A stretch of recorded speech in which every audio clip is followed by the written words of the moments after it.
black community. Well, let's go back to when we started today. Coconut Grove started coming together. The Coconut Grove we know today in the 1880s.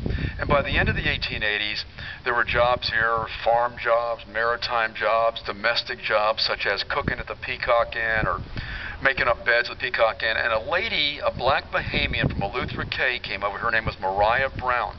She took a job at the Peacock Inn in 1889, and she contacted her husband back home and said, hey, there's jobs here. The economy of the Bahamas at that time was in very bad shape, and so that began an influx of, by the early 1900s, probably a couple hundred black bohemians living in the area.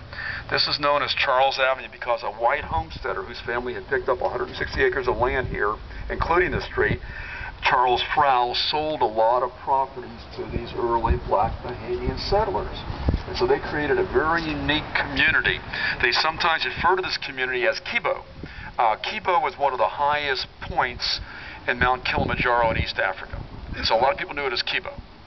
Later on, we knew it as the Black Grove, the West Grove. Today it's Village West. I mean, the names keep changing, driving me crazy. But I wanted to take you down the street and show you a couple of interesting buildings here before we head on back to where we started.